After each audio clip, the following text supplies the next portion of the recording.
Hola a todos, bienvenidos a un nuevo episodio de Networking de Ideas, donde los buenos conocimientos se conectan. Aquí Ramón Márquez y como siempre trayéndoles contenido para hacerlos mejor cada día, para que puedan aprender algo nuevo. Hoy vamos a tocar temas bastante interesantes y que a veces pueden ser un tanto difíciles porque no se consigue tanta información práctica con respecto a ello. Para eso nos acompaña Luis Auslesti. Y él, de verdad que si me pongo a decir todo lo que ha hecho, todo lo que ha logrado, puedo pasar todo el día presentándolo. Él es físico por la Universidad Simón Bolívar, también consultor de empresas, fundando su propia empresa para formación de equipos de alto desempeño y ha tenido clientes importantísimos, tanto en Venezuela como en Panamá.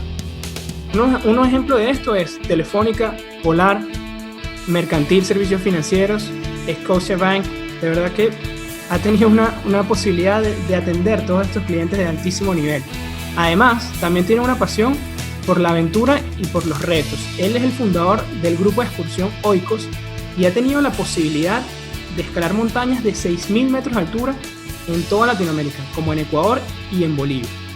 Y lo más importante, es el poseedor del récord mundial de descenso por cuerda en 1989 que realizó en el Salto Ángel. Y este se convirtió en el primer récord en estar en el libro Guinness por parte de Venezuela. ¿Qué les parece? Así que le quiero dar una fuerte bienvenida a Luis. Bienvenido, Luis. Muchas gracias. Estoy aquí pues a la orden para compartir contigo en este rato, Ramón, en tu espacio y con tu selecta audiencia que está en este momento escuchando nuestra conversación. Así que bueno, cuando quieras, comenzamos. Bueno, Luis, lo primero que quiero que la gente sepa es que nos digas un poco de tu historia. ¿Cómo diste ese salto de estar, digamos, en un laboratorio, ¿no? Estudiar física pura al mundo de las empresas?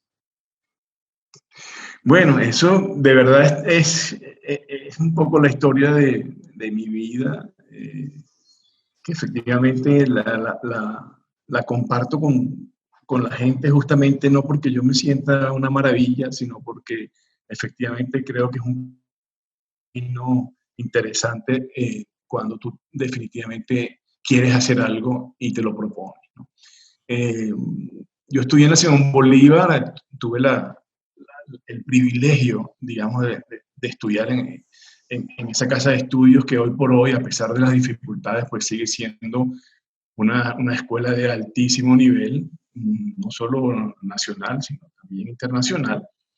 Y estuve pues en las primeras promociones de físicos de la universidad. Y como físico, pues imagínate, de hecho cuando yo entré en la Simón Bolívar todavía la carrera no existía y después me cambié de carrera, yo empecé estudiando química e ingeniería química, esas dos carreras a la vez y luego entonces me pasé a estudiar física porque definitivamente era lo que me apasionaba, ¿no? Entonces, bueno, en la universidad, paralelamente con mi estudio, hice mi vida deportiva, tanto jugando béisbol como escalando montaña. Fundé el grupo excursionista Oikos, del cual hablaremos en un rato. Pero en el mundo de la ciencia como tal, digamos, sigue siendo mi pasión, pues, pero en ese momento era como mi norte y era a lo cual me quería dedicar. Entonces, una vez que me gradué, aunque hice un gap allí como de 1 año y medio, porque yo me gradué en el 79 y apenas me gradué, yo me pensaba ir a la ULA, a la Universidad de los Andes, de inmediato, pero tuve que postergarlo un poquito porque me invitaron a participar en el equipo que armó el Ministerio de la Juventud cuando Charles Gruber fue nombrado ministro de la Juventud, cuando Luis Herrera fue presidente. Entonces, claro, vi un espacio interesante para colaborar y hice un primer approach a lo que hice luego, ¿no? Justamente allí me involucré con estos proyectos y realizamos una cantidad de actividades que todavía están vigentes, aunque usted no lo crea. ¿Y Ese qué cierre de las actividades hacían avenidas ahí, los Luis? domingos. ¿Cómo? ¿Qué actividades hacían ahí? Bueno, a eso voy. Fíjate que en Caracas, sobre todo, y en las ciudades del interior, pero sobre todo en Caracas, los domingos hay costumbre, digamos, de cerrar la Cota Mil y cerrar avenidas para que la gente disfrute, trote, camine, haga ejercicio. Bueno, eso fue creado por nosotros en el Ministerio de la Juventud en el año 80. O Oye, sea, qué bien. entonces eso no lo sabe mucha gente, pero ahí había todo un equipo de gente que, bueno, mira que todavía está eso en existencia. Y bueno, también hicimos campamentos, vamos a llamarlo así, de montañismo para jóvenes de pocos recursos en el país, y fueron todo un éxito. De hecho, mucha gente, digamos, que ha marcado historias en Venezuela pasó por esos campamentos. Hicimos cantidad de cosas pues interesantes.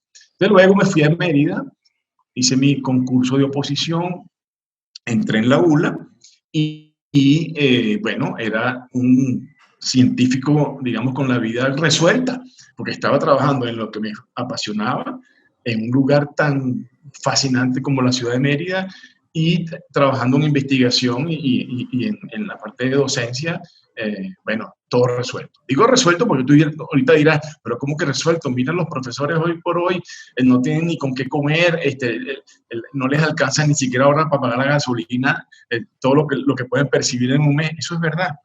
Pero en aquel entonces, ser profesor de alguna institución, digamos, como decir la Universidad Central, la Universidad Simón Bolívar, la Universidad de los Andes, el IBIC, por nombrar algunos institutos, era sencillamente estar, digamos, muy bien, en el sentido de que no es que ibas a ser millonario, pero tenías tu vida resuelta económicamente hablando. ¿Por qué? Bueno, porque tú hacías carrera dentro de estas instituciones, ibas mejorando, ibas creciendo, tenías la posibilidad de hacer estudios, de hacer posgrado, tu año sabático, volver a las instituciones y seguir aportando, ¿no? Entonces, bueno, y te cuento, yo cuando estaba en Mérida, y todavía recuerdo esto, yo me iba con 100 bolívares al mercadito de Mérida y llegaba a la casa con el mercado hecho. O sea, con 100 bolívares. O sea, cuando yo entré a la universidad, mi sueldo era 4.500 bolívares. Con eso yo pude al año acceder a una vivienda propia, pude acceder a mi auto, pude, o sea, tenías la capacidad impresionante de poder digamos, vivir con lo que generabas. Eso en un país normal es así, pues, claro. esa posibilidad. Entonces, claro, estuve en una época muy, muy feliz de mi vida, muy, muy chévere. Y entonces, ¿qué pasó? Bueno, justo cuando me quería ir a hacer mi PhD, yo quería ir a España, en particular quería ir a Barcelona, bueno, vino el famoso Viernes Negro y el dólar, que estaba en 4.30, se disparó de viernes para lunes a 7.50 y luego se puso en 9. Entonces, claro, en ese Cambiaron todos los entonces planes. cambió todo, pues yo dije, ¿qué voy a hacer yo con el dólar, digamos, al doble del precio? Me voy a morir de hambre allá, imagínate tú, comparado con lo que estamos viviendo. Sí. Entonces, sí, entonces eso ¿qué me hizo? Me hizo que no me fuera a España y me vine a Caracas a hacer mi PhD en la ilustre Universidad Central de Venezuela. Entonces, cuando estaba terminando mi posgrado, ya, digamos, tesis prácticamente lista, todas la mayoría de las materias aprobadas, entré en una especie de crisis existencial, ¿no? Entonces tú me dirás, bueno, pero ¿qué pasó?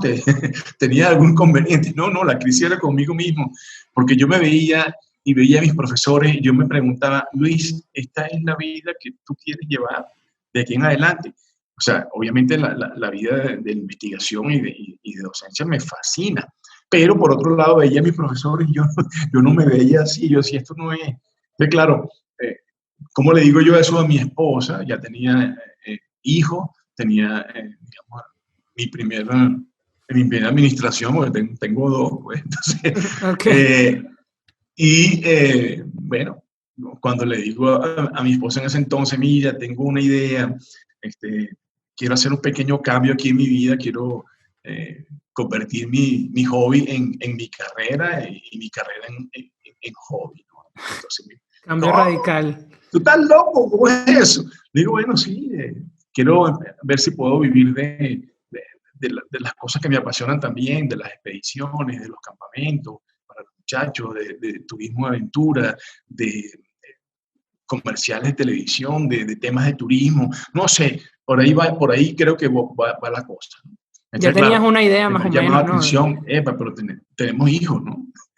Tienen que comer. Yo le digo, sí, no te preocupes, lo vamos a resolver. Entonces, bueno, pasé mi primera prueba. La segunda fue mi mamá. ¿Cómo son las mamás? Pues, ay, hijo, ¿cómo es eso? Tal. Entonces, bueno, al Sí. final me dio su bendición. Mi papá, ese sí no me entendió el tema. Y obviamente pensaba que, bueno, que habló conmigo y tal. Y al final lo convencí, mira, papá, es un tema de visión de futuro. No me veo, no me veo haciendo esto el resto de mi vida. Y además, ¿qué puede pasar si me va mal en lo que quiero emprender? Me devuelvo. O sea, nadie me va a quitar lo que está hecho. Entonces, ahí fue, digamos, como que el comienzo. Eso te estoy hablando que eso fue a finales de los 80, ¿no? Finales, mediados de los 80, mediados finales. Entonces, claro, no es fácil una decisión de esa naturaleza donde tienes que, Para nada, es un digamos, cambio dejar radical. totalmente. Y entonces, Colgaste la claro, hoy me bata. río porque mucha gente está con el tema de los emprendimientos y que no sabe cómo hacer y que le da terror, le da miedo. Y entonces, bueno, yo lo hice, eso fue exactamente lo que hice. Eh, claro, al principio son ideas, son visiones, luego viene, digamos, todo lo que acompaña de eso para que esa idea y esa visión se puedan convertir en realidad. Y ahí nació pues ese salto al mundo de las aventuras, contestando. A tu pasión, ¿no? Ahí lograste que la pasión se volviera tu trabajo. Sí, que te decía que cuando tú me dices que ahí comenzó el camino de las aventuras, es cierto, pero no estaba para nada claro eh, a dónde me iba a llevar y cómo iba a seguirlo. Sí sabía lo que quería hacer y faltaba obviamente identificar el cómo, ¿no? No Y tenías eso el fue lo plan que, todavía.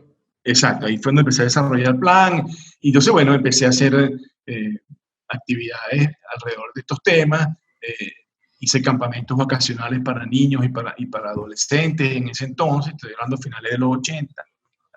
Empecé a hacer algunas salidas acompañadas a la Sierra Nevada, viendo cómo podía llevar a turistas al sur de Venezuela, cuando eso era realmente, nadie lo hacía, pues, era muy poca gente que incursionaba en la selva.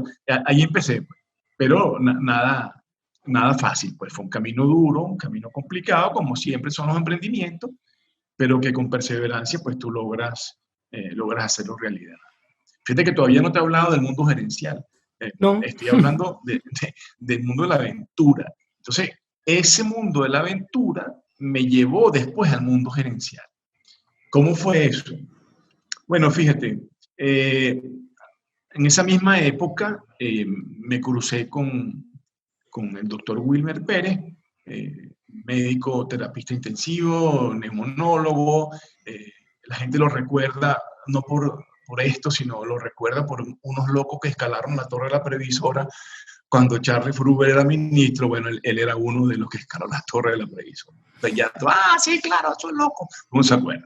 Bueno, Wilmer, al igual que yo, pues una persona del área científica, por llamarlo de alguna manera, por el mundo médico, pero también su pasión por la aventura y las exploraciones siempre lo acompañaron, ¿no? Y lo siguen acompañando, está totalmente activo. Entonces empezamos a hacer algunas cosas juntos y nos contacta el grupo Vencerámica, o sea, la empresa Vencerámica, que era del extinto grupo Mendoza, grupo de Eugenio Mendoza, no de Lorenzo, no, ni Juan claro. Lorenzo, sino de los Mendoza, de la línea de Eugenio Mendoza. Entonces, el presidente de Vencerámica era Jorge Delano, era una persona que sencillamente le encantaba las aventuras y él en particular le encantaba volar globos y estaba rodeado pues, de gente que hacía paracaidismo y cantidad de actividades. Entonces, Globos nos, que estáticos, aerostáticos, perdón. globos aerostáticos, sí, sí, sí. Los primeros globos de aire caliente en Venezuela los trajeron la gente de Vencerámica, los trajo Jorge Vela. De hecho, después allí apareció Jimmy Marul, que es uno de los poco que vuela globo en Y Venezuela, ¿no? era como un deporte, ¿no? O sea, wow, no sabía Bueno, que... sí, en realidad el vuelo del globo lo puedes tomar como eso, como un deporte aéreo y Bencerámica lo que hizo fue tratar de mostrar a Venezuela desde la perspectiva de los globos. Entonces sacaron varias cosas interesantes. Un primer libro digamos, un compendio de varias expediciones que hicieron con el globo muy impactante. Cuando te digo impactante fue volar con el globo desde el pico Espejo, allá en Mérida. Volaron en Los Roques, volaron en Sarisariñama, salieron del hueco con el globo, imagínate tú. Wow. Y uno Por ni se decirte imagina que esas algunos cosas... sitios. Sí, sí, yo tengo ese libro. Entonces, claro, después que hicieron ese libro, vino como, vamos a seguir haciendo cosas. Entonces apareció un sueño que fue el Autana en Amazonas. Entonces querían en Autana hacer otra vez toda una temática de aventuras y de exploraciones y de expediciones alrededor del Tepuy. Y ahí fue donde entramos en contacto con ellos. Bueno, nos contacta Rodolfo Gerstel, que es un paracaidista muy conocido, y Rodolfo nos lleva a reunirnos con el grupo. Entonces, bueno, encontraron que nosotros éramos las personas preparadas para apoyarlos. Entonces hicimos varias expediciones a la Autana y de ahí salió otro libro que se llama Autana, Montaña Sagrada. Entonces allí, bueno, vinieron paracaidistas, saltaron desde los aviones y cayeron arriba del Tepuy. Y luego, del borde del Tepuy, hicieron un salto base hacia la selva. Todo eso se hizo en esas expediciones. Se hicieron vuelos en Ícaro, vuelos en parapente y, por supuesto, descendimos de la cumbre hasta el sistema de cuevas de la Autana, que está como 300 metros más abajo, y enseñamos, digamos, a utilizar los sistemas a una cantidad de ejecutivos y de personas vinculadas con el grupo para bajar a las cuevas de la Autana. Imagínate todo esto. Y además, también se hizo otro récord porque fue cuando Jimmy Marul atravesó la cueva de la Autana con el ultraligero. Eso fue todo en esas expediciones. Fueron años heroicos, años realmente dorados en el mundo de la exploración y las aventuras en Venezuela. Wow. Y Bencerámica buscaba también como una manera de unificar a los ejecutivos, ¿no? Como compartir estas actividades en grupo. Bueno, realmente era una cantidad de ejecutivos de alto nivel del país visitando y conociendo lugares recónditos como los que te estoy nombrando. Entonces, fíjate, después que pasó esto, que hicimos esa expedición,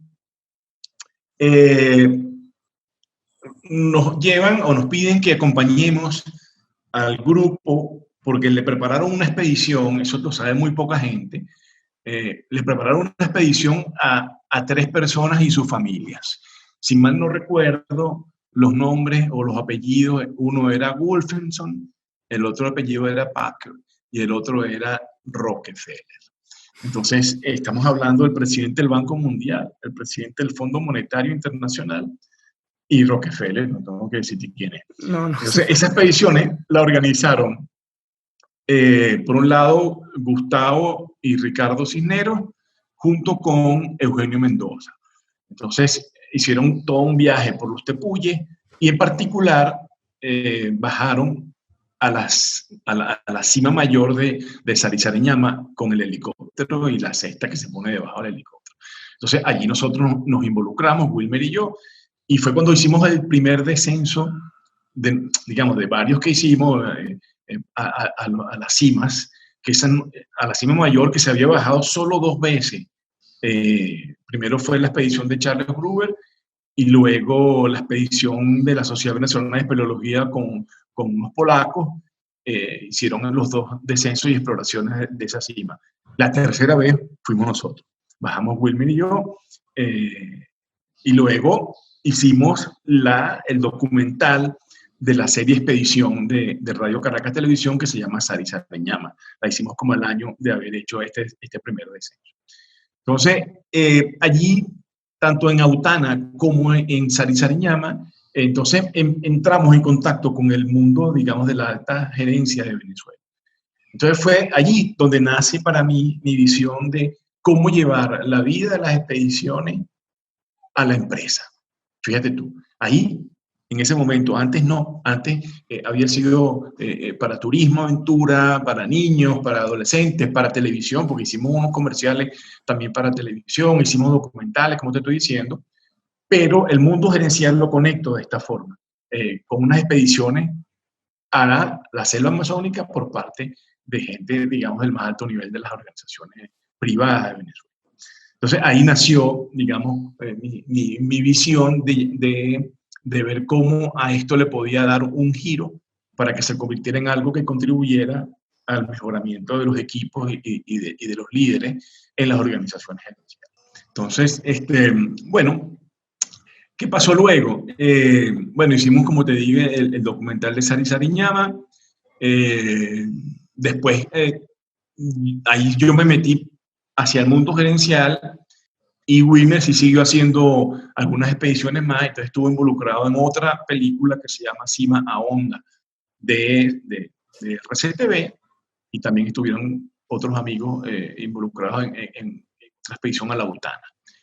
Yo más bien entonces me empecé a dedicar al mundo gerencial y empecé a hacer mis cursos, y allí donde, digamos, le debo, vamos a llamarlo así, la visión académica a mi mentor en todos estos temas, que es el doctor Carlos Pitaluga, que en paz descanse, lamentablemente ya murió.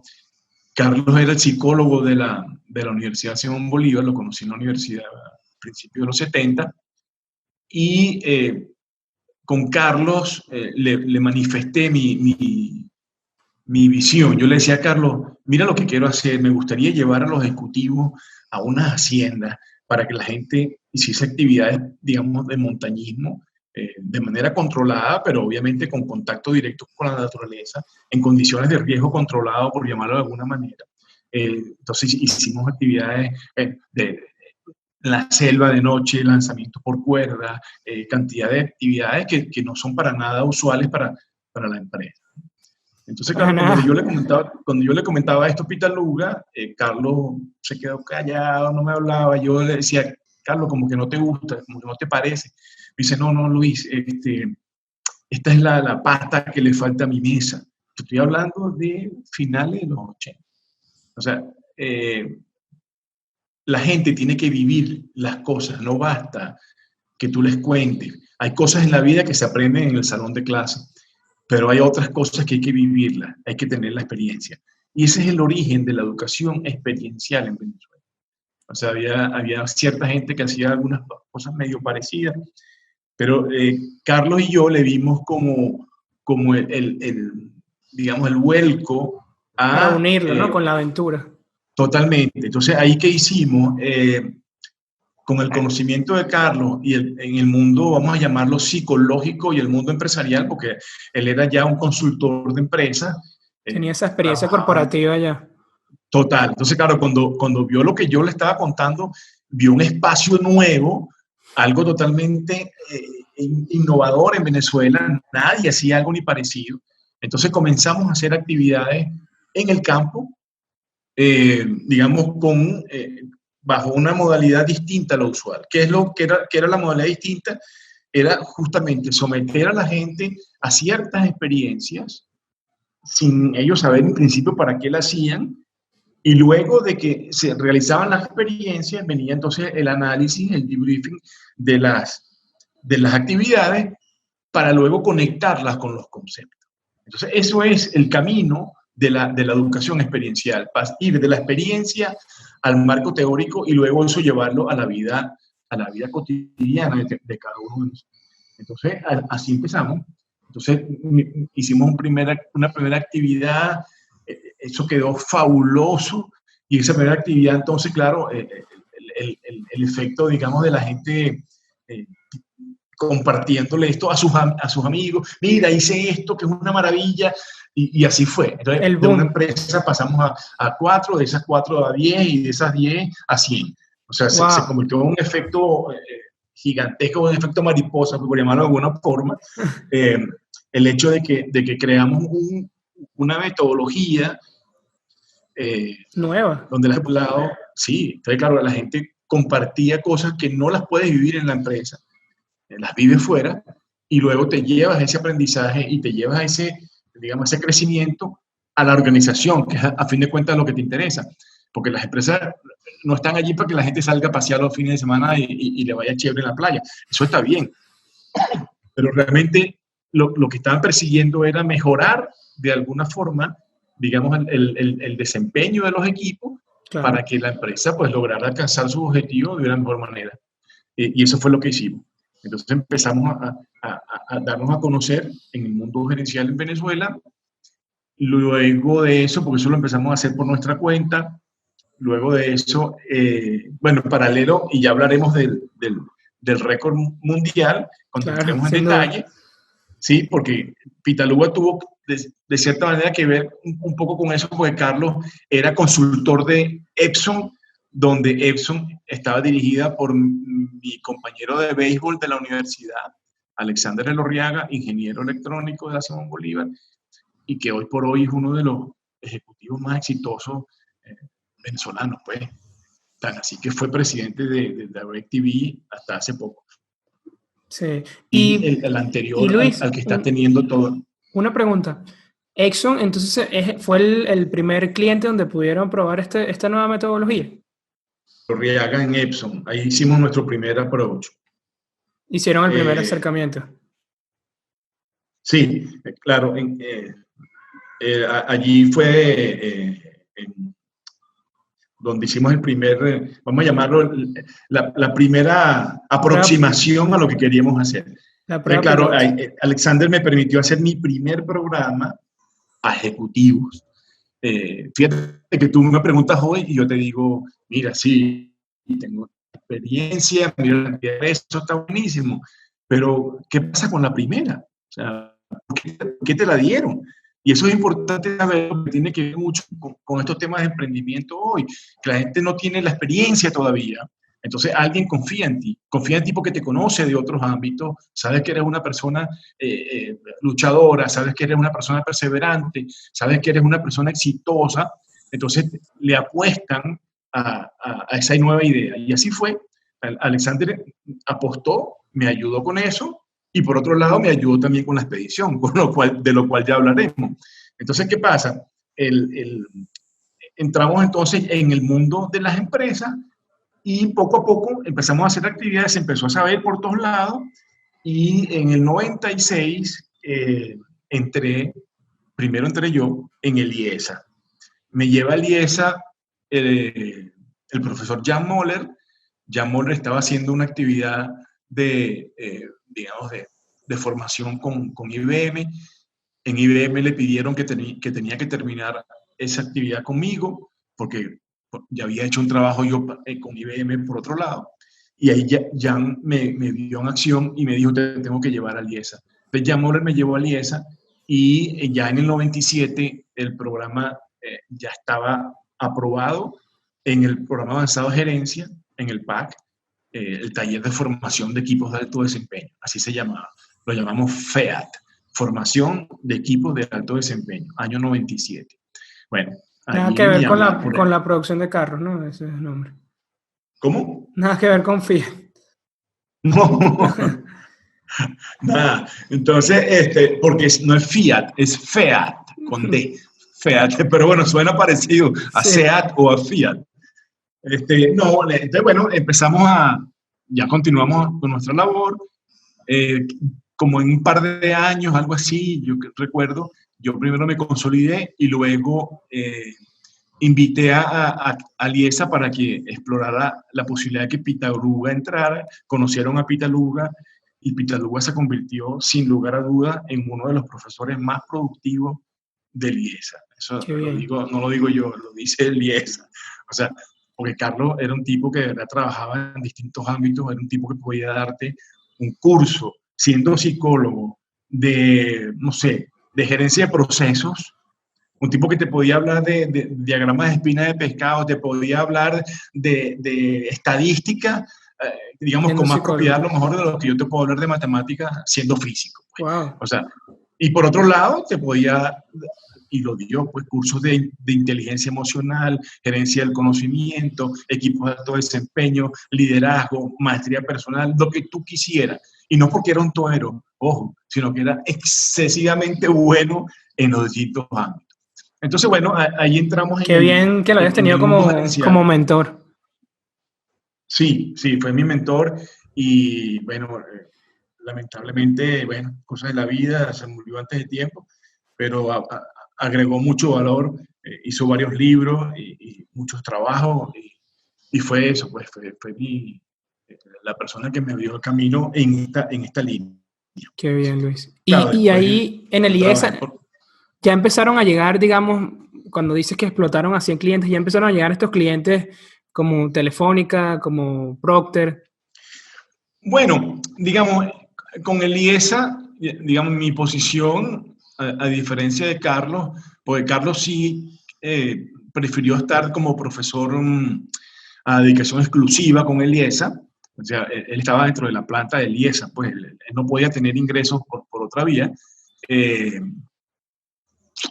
en mi caso, yo era profesor invitado del IESA, entonces sí me permití trabajar en el IESA y trabajar por mi cuenta, por supuesto tratando de evitar en, en lo posible, lo cual Sí, conflictos de logramos, interés. pues, temas de conflicto de interés, pues.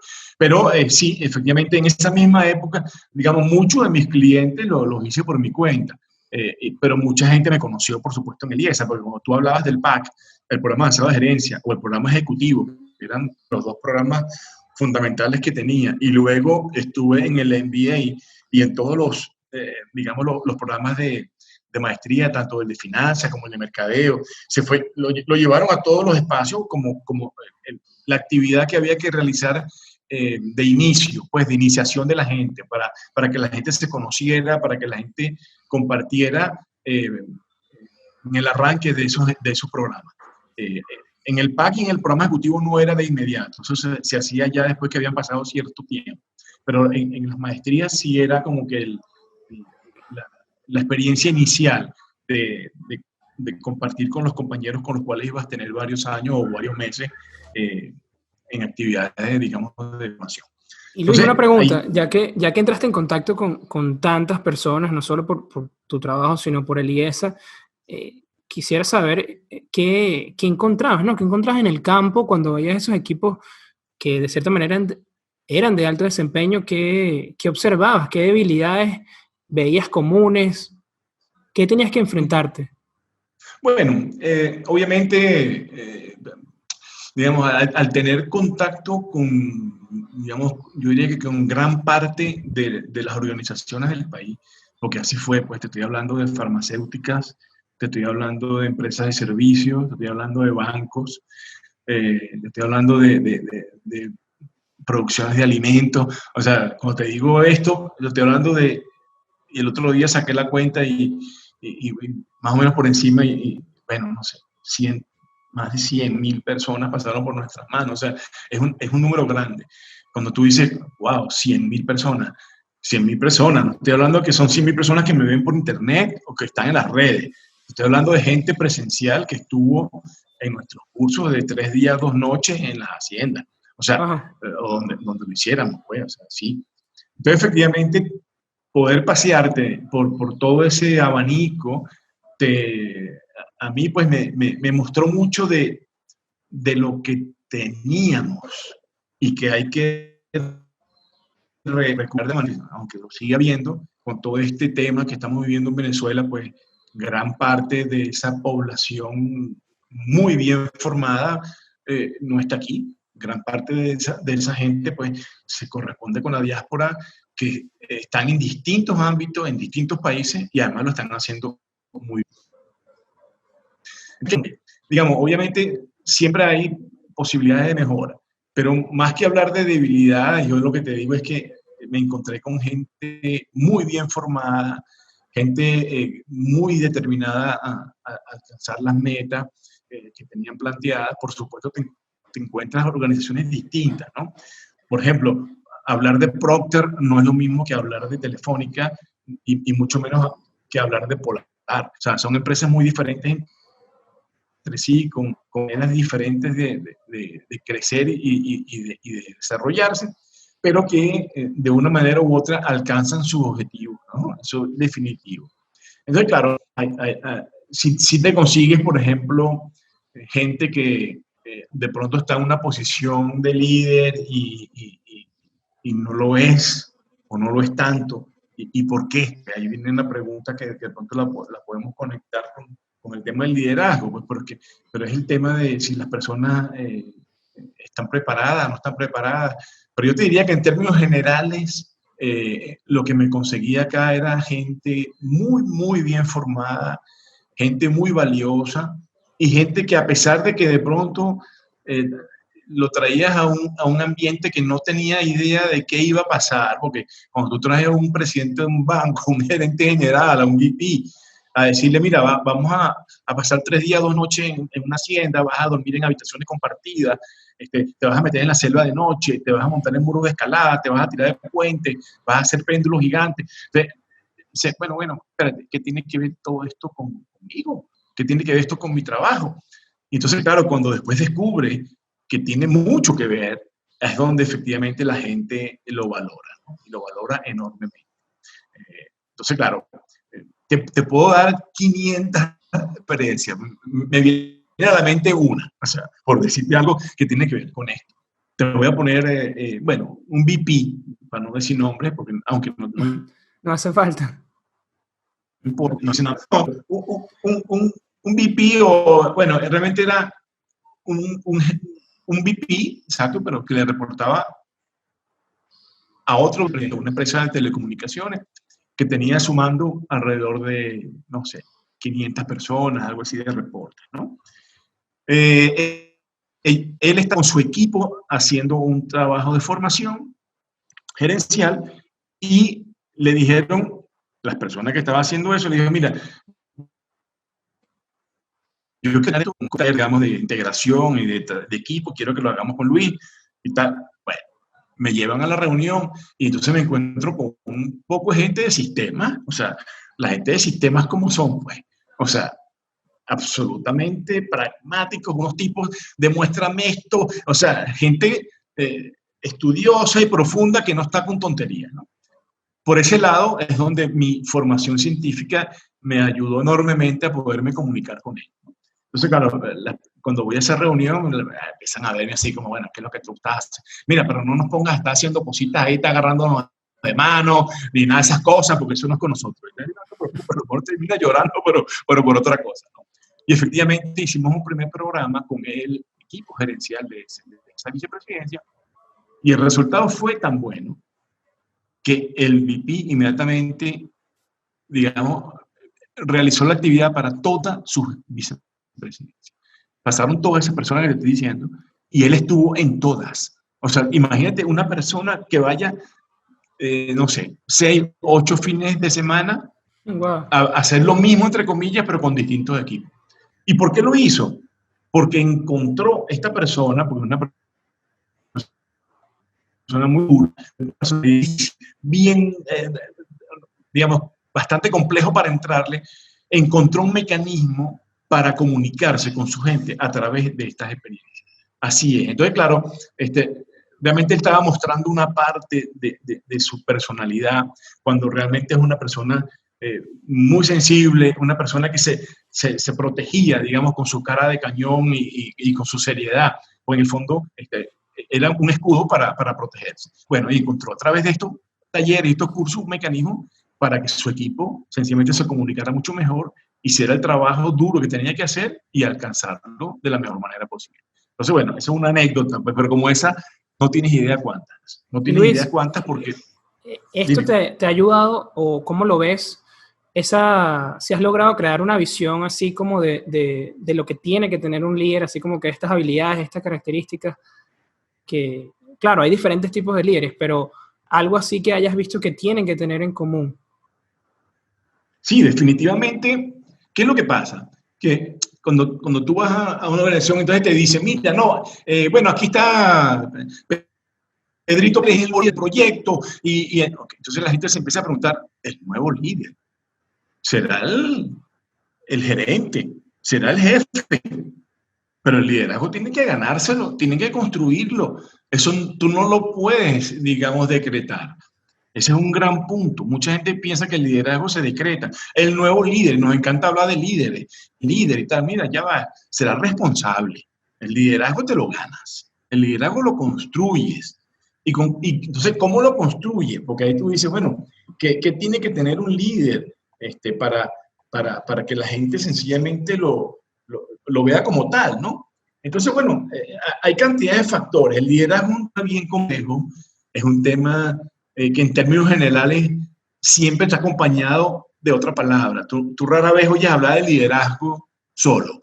Siempre está el tema de que, bueno, liderazgo transformacional, liderazgo situacional, liderazgo compartido, liderazgo versátil. O sea, hay liderazgo personal, está muy bien, pero en términos, digamos, generales, cuando tú hablas de líder, tú hablas de una persona que tiene unas características particulares. ¿Y cuáles pueden ser esas características? Bueno, te puedo decir algunas. Y no están en orden, pues, pero por ejemplo, un líder tiene que ser una persona visionaria, una persona que sencillamente vea más allá de lo que puede ver un ser común, pues. Alguien que esté clarito qué es lo que quiere hacer, a dónde quiere llegar. Eso es bien importante. El líder tiene que ser una persona accesible. Cuando tú tienes un líder que para llegarle a él resulta que tienes que hablar con el asistente del asistente del asistente, pues esa persona pierde enormemente espacio para convertirse en un... Sigue siendo jefe, está bien, pero es que no se trata de autoridad. El líder tiene que ser, digamos, y cultivar la humildad, muy importante. Mucha gente se le sube el copete cuando le ponen, cuando le dan un cargo, y entonces sencillamente ya está, yo soy ahora el VP y ahora no hablo con nadie. Todo lo contrario, en la medida que tú estás más arriba, tú tienes que, digamos, acercarte más a tu gente, porque definitivamente el resultado de tu gestión está en manos de todos y cada una de las personas que están allí. Entonces tú tienes que ser una persona, por otro lado, muy buen negociador, tienes que ser una persona con muy buena oratoria, y tienes que ser ejemplo. Eso para mí es vital. Y eso es lo que la gente perciba que a la gente que tú estás siguiendo como líder es una persona congruente, una persona que lo que dice es lo que hace. Porque yo te puedo decir, mira, no fumes, que fumar es malo, pero por otro lado yo fumo, ¿no? Yo sí puedo fumar, pero tú no. O sea, no, tú tienes que ser, digamos, congruente y consistente entre lo que dices y lo que haces. Tienes que ser un ejemplo. Entonces, el líder es una persona perseverante, flexible, hay características que tienes que tener. Entonces, claro, a veces me preguntan, pero mira, y esto, pero es que hay gente que nace para eso, ¿no? Sí, ¿esto se aprende o se tiene ya? Sí, entonces la verdad verdadera, hay una parte que a lo mejor la trae, ¿no? Que vamos a decirle que es predisposición. El tema de acercamiento, el tema de empatía. A lo mejor eres una persona que eres de fácil acercamiento a los otros. Sin embargo, la gran mayoría de las competencias que identifican a los líderes son totalmente moldeables. Hay que trabajarlas. Entonces, alguien que de pronto no tiene, digamos, rasgos del líder, pero le toca porque tiene una responsabilidad muy alta, definitivamente tiene que cultivar. Entonces, ¿cómo lo hace? Bueno, bien sea con actividades como la que estoy diciendo, junto con lecturas, con programas, pero sobre todo ponerlo en práctica. O sea, llevarte a tu gente al terreno donde te vean de tú a tú, donde vean que tú eres efectivamente uno igual que ellos y que la responsabilidad de él es la responsabilidad de todos. Y el todos para uno y uno para todos. Ese concepto de los mosqueteros es ese, exactamente. O sea, el resultado del equipo no es el resultado del líder, es el resultado del trabajo en equipo de todo un grupo de personas con una visión común y que tienen, digamos, al mando un líder el cual ellos, digamos, sienten orgullo en seguir. Porque eso pasa cuando tú hablas y hablas de líderes, de lo que tú quieras, en el mundo de la política, en el mundo de la religión, en el mundo, digamos, de los negocios. Los líderes siempre son personas a las cuales tú los quieres seguir, tú quieres ser como ellos. Son figuras que tú dices, wow, esta persona me fascina, la forma como piensa, la forma como actúa. No solo por el tema, vamos a llamarlo de la abundancia económica, no es eso solamente. Obviamente tú dices, bueno, también quiero tener plata. Bueno, está bien, eso no está mal, pero el tema no es ese. El tema es ser una persona que tenga, digamos, esas capacidades y que en el momento decir lo que tenga que decir, porque eso no quiere decir que tú lees todas estas cosas y dices, bueno, pero es que entonces tú lo que quieres convertir esto en un club de panas, ¿no? Un club de amigos. No, todo lo contrario.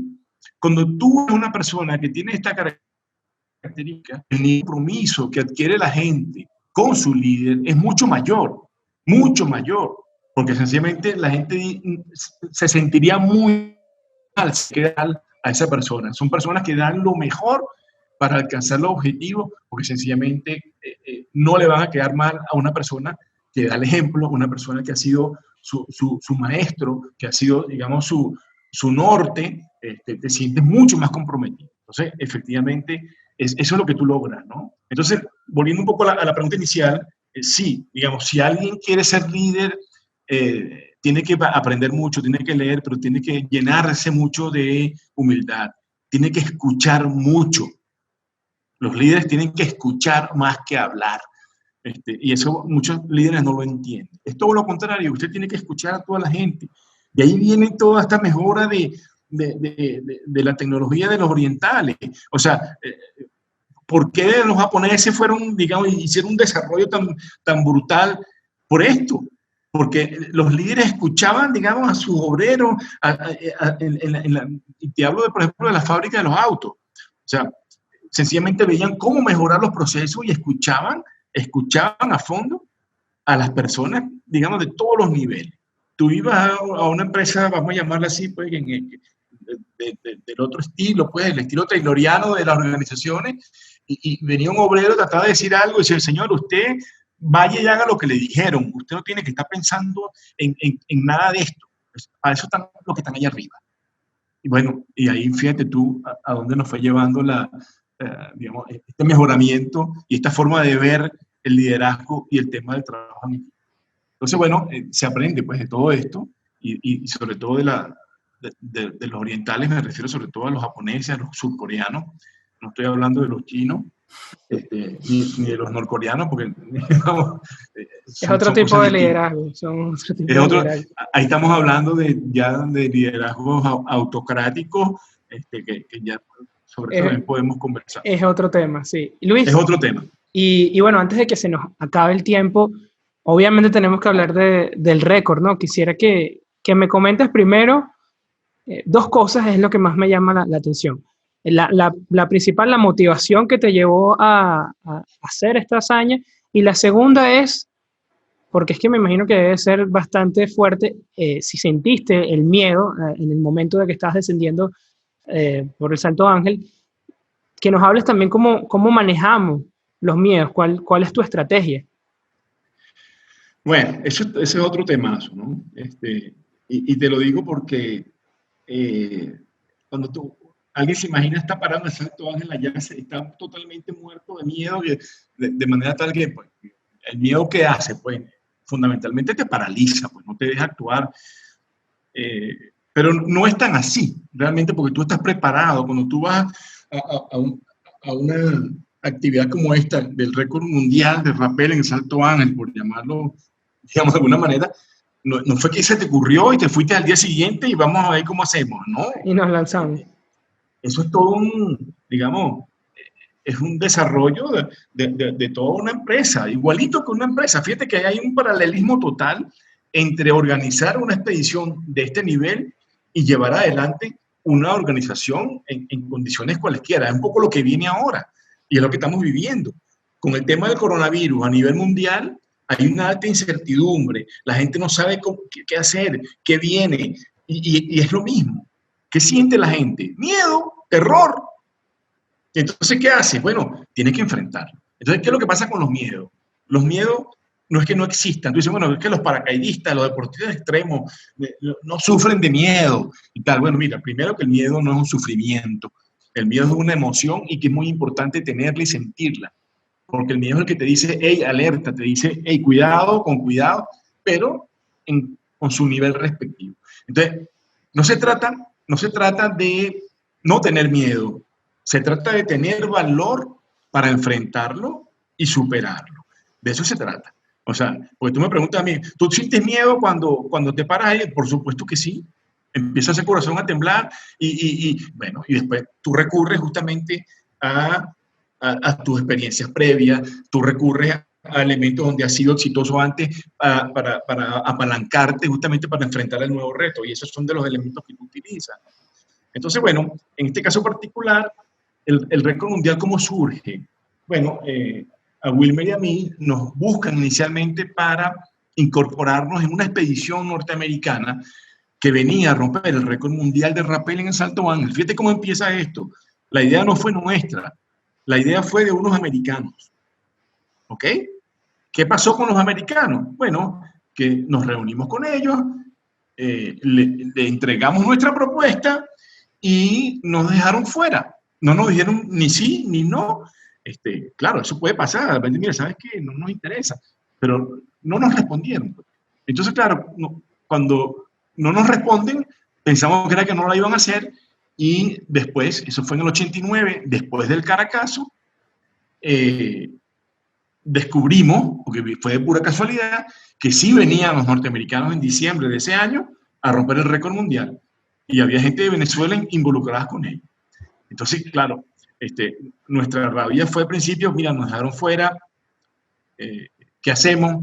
Bueno, ¿qué hacemos? Fue que enviamos un fax, y efectivamente nos retiramos, entre comillas, porque ya estábamos fuera, y ellos, bueno, nos respondieron, mira, qué lástima, bueno, ya vendrán nuevas oportunidades, gracias, ¿no? Y no nos pagaron nada, porque además le dimos todo prácticamente resuelto.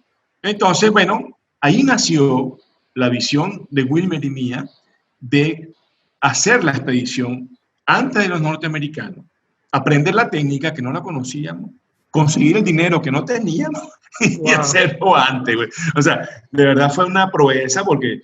¿Cuánto tiempo tenían? Poco, te estoy hablando poco, te estoy hablando abril, mayo, empezamos con esto, abril, mayo, y ellos venían en diciembre.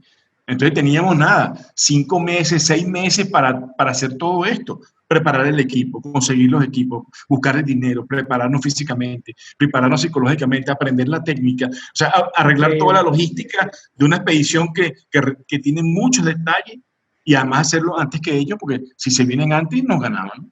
Y claro, así fue. Y que no puedes hacer mal porque está tu vida en juego. Bueno, allí fue donde apareció en nuestras vidas Alexander Elorriaga, presidente de Epson, y Alexander fue quien me compró la idea. Le encantó que digamos que él estuviera involucrado junto con su organización en alcanzar esto que tenía su riesgo de no poder hacerse. Entonces lo hicimos y decidimos salir al Salto Ángel en agosto. ¿Y por qué en agosto? Porque habíamos descubierto que ellos habían adelantado su fecha para octubre. Entonces tuvimos que preparar todo para agosto. Y no fue una locura por todos lados. Agosto es la peor fecha posible por la lluvia, pero bueno, no teníamos opción. Y la mejor parte del cuento es que la cuerda con la cual hicimos este descenso nos la fabricaron los mismos norteamericanos que venían a romper el récord. Sin ellos saberlo. Ellos no se enteraron. La pedimos por otro lado y nos fabricaron la cuerda. Ellos trabajaban en la mejor fábrica de cuerdas quizás del mundo, que se llama PMI, que está en Lafayette, Georgia. Entonces, bueno, esa es la mejor parte de la historia. Entonces, bueno, efectivamente, organizar toda una empresa, porque es una empresa, pues tienes un objetivo a alcanzar, tienes un equipo el cual armas para hacer realidad ese sueño, y por otro lado, pues tienes tiempos a los cuales tienes que responder. Si no lo logras, perdiste, no puedes dejar que ellos lleguen antes porque perdiste. O sea, igualito a una empresa, igualito, con muchas dificultades, como las que estamos viviendo hoy. Y al final, ¿qué pasa? Y es un poco lo que le explico a la gente y lo que hago con mis conferencias actuales al público en general. O sea, sí vamos a salir de esto, no solo por el coronavirus, sino por todo lo que estamos viviendo en nuestro país. Porque hay mucha gente que está sencillamente enfermándose de más con la situación nada fácil a la cual estamos sometidos en Venezuela. Ahí tenemos que recurrir a elementos de esta naturaleza. Bueno, que hay gente que la palabrita no le gusta, pero la palabrita realmente lo dice mucho, es la resiliencia. Hay gente que dice, bueno, porque la resiliencia ya me tiene verde, porque eso nos entregamos, y no es así, no es así, no es así. Entonces, está lleno de esos factores. Entonces, ¿qué pasó? Bueno, sencillamente, en agosto del año 89, llegamos al Salto Ángel y tuvimos la fortuna, el privilegio, llámalo como tú quieras, de poder colocar esa cuerda a lo largo de toda la cascada, una cuerda de más de 1000 metros, continua, atada a un solo punto, sin tocar la pared, hasta llegar al suelo. O sea, el descenso por cuerda más largo de la historia y en la cascada más alta del mundo. Y no solo que bajamos, sino que también subimos por la cuerda. Entonces fue un doble récord mundial. De inmediato subieron. De inmediato. O sea, el día siguiente, realmente fue un día bajamos y al día siguiente subimos. Pero igualito fue mal. Entonces, ¿y como cuánto fue el tiempo en la bajada? Bueno, me imagino que la subida es mucho más difícil, ¿no? Por la gravedad. Claro, claro. Bajamos independientemente. Primero bajó Wilmer y tardó como 1 hora. Y yo tardé como 15 minutos más porque, bueno, me paré en el camino a hacer fotografías que son inéditas y había que hacerlas. Entonces tardamos como 1 hora Wilmer, 1 hora 15 minutos yo. Subimos juntos y tardamos 3 horas y media. Fue muy rápido para subir 1000 metros, más de 1000 metros en 3 horas y media, guindando de ese hilito, ¿no? No, impresionante. Y las fotos, tuve la oportunidad de verlas y son increíbles. Sí. Sí. Más tarde tienes que decirnos dónde podemos. Bueno, fíjate que hablando de las fotos, eso es un récord que tiene 30 años y todos los años estoy diciendo, bueno, este año sí lo hago, este año lo hago y no lo había hecho porque prefería compartirlo con la gente. Pero este año, digamos, ya me hice la propuesta, obviamente con el tema de la pandemia se va a arrimar un poquito, pero ya estamos trabajando en la edición del libro del récord mundial en el Salto Ángel. Eso es importante que lo sepan las redes, porque se va a hacer mucha bulla con esto, sobre todo con el tema país, pues, porque es muy importante entender que somos capaces de hacer cosas, que sencillamente nuestras posibilidades son mucho mayores a las que nosotros mismos creemos, las limitaciones nos las ponemos nosotros mismos, y a pesar de las adversidades y las dificultades, pues, vamos a salir adelante, así como nosotros lo pudimos hacer en el Salto Ángel. Entonces, no, de verdad que es muy bien, Luis, de verdad que es un ejemplo de motivación y de superación. Y creo que las imágenes valen la pena, de verdad, todos, que una vez que esté el libro, véanlo, porque es que vale la pena. Son imágenes increíbles, y olvidamos que lo tenemos en nuestro patio, ¿no? Esos increíbles paisajes. Así es. Se nos olvida que son parte de nuestro país. No, y pasa, por otro lado, bueno, hay que cuidarlo. La selva amazónica la están acabando con este tema del oro y está muy cerca del Salto Ángel. O sea, a ese nivel de deterioro y de daño, eso hay que pararlo de alguna manera, controlarlo, porque no puede ser. Vamos a perder un patrimonio en la humanidad por sacar oro y coltán y todas estas cosas que están generándose en el famoso arco minero en el sur, ¿no? Entonces, bueno, nada, de verdad, el tema del récord, lejos de presentarnos como grandes héroes, es para nada. Esto es un tema de equipo, es un tema de país, es un tema de demostrar, pues, que somos capaces de hacer lo que nos propongamos. De eso se trata. Así que, bueno, ese es más o menos lo que he perseguido como norte en mi vida: plantearme ideas, plantearme desafíos y alcanzarlos. Y no quedarse en la zona de confort, ¿no? Porque ahí es donde no se crece. Ahí no se crece. Y Luis, para ir finalizando, porque bueno, lastimosamente se nos está acabando el tiempo, ¿hay algo que te gustaría o que te hubiese gustado saber o conocer hace 20, 30 años? ¿O qué te dirías a esa versión si pudieras? Wow, mira, muchas cosas. Sí, porque, bueno, primero que obviamente para la tecnología de la época, a todo nivel, tanto en la parte de cine como en la parte de fotografía, como en la parte de los equipos, digamos, la gente ve los equipos con los cuales hicimos nosotros y wow, no puede ser, ustedes usaron esto, hicieron aquello y tal. Sí, pero algo que, por ejemplo, me fascinaría haber tenido es, por ejemplo, la tecnología de los drones para poder hacer esas tomas que ahora todo el mundo la puede hacer, digamos, con un aparatito. Sí. En aquel entonces eso se podía hacer, pero con un helicóptero, imagínate tú, y montando todo un sistema antivibratorio debajo del helicóptero. Entonces el helicóptero es el que hacía el rol del dron. Entonces era muy difícil, muy costoso y bien complicado. Ese sería, digamos, uno de los detalles que no tuve y que me hubiese gustado tener, ¿no? Y del resto, mira, yo diría que los elementos a los cuales echar mano están allí y si nos toca volver a hacerlo, lo pudiésemos volver a hacer. O sea, son factores que yo diría que no es que, bueno, es que hay muchos y hay pocos a la vez. Cuando te digo, ¿qué me gustaría tener? Bueno, me hubiera gustado tener de repente un poco más de conocimiento técnico, de repente para hacerlo de otra forma. No lo sé. O sea, pero para el momento fue lo máximo. Fue lo máximo. Y lograr, digamos, que Venezuela entrara en el libro Guinness por vez primera, eso es un gran orgullo. Es un hito. Sí. Han entrado luego cantidad de venezolanos ilustres, muchos, con cantidad de récords, gente a la cual yo admiro, y hay récords de récord, porque obviamente tú ves el libro Guinness, hay unos récords que te ríes, ¿no? Entonces, pero sí, estos son récords.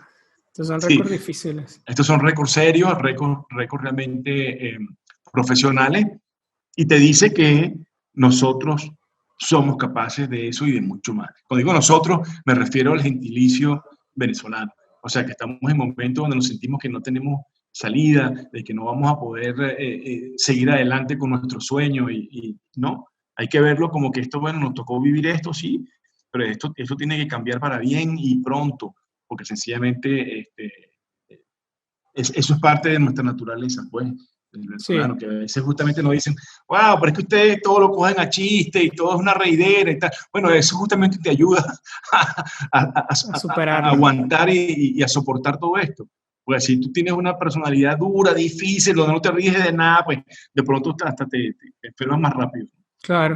Pero bueno, son parte de nuestras características. No, increíble todo lo que has logrado, Luis, y unas experiencias que vas a tener contigo y que son parte de tu memoria para tus hijos, tus nietos y hasta en los libros van a quedar. Pero me encanta es compartirlo con la gente, digamos, a través de conferencias, ahora el libro, seguramente con los talleres. Yo revivo cada vez lo que hicimos allá para que la gente se lleve de aquí aprendizajes y no tienes idea cuánta gente después que hizo nuestros cursos tomó decisiones de vida.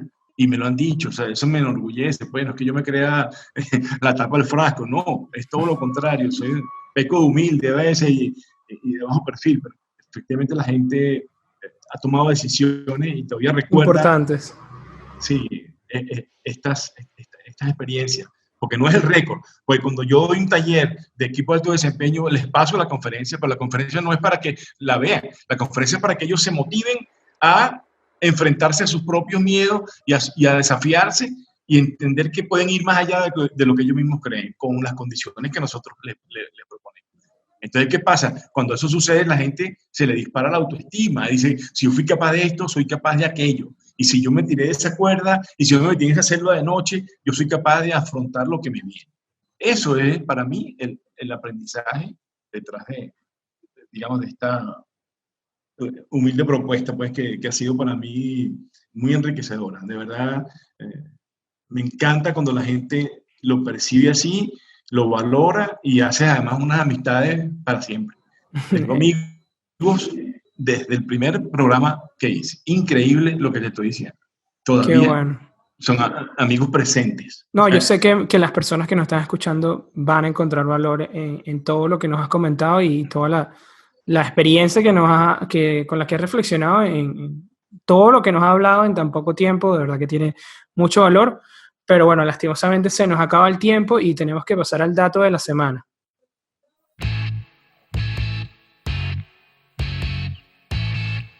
Y el dato de la semana es, ¿sabías que, de acuerdo a un reportaje realizado por Allied Market Research, El mercado para el turismo de aventura fue valorado en $586 billones en 2018, con una proyección para alcanzar los 1.626 billones en 2026.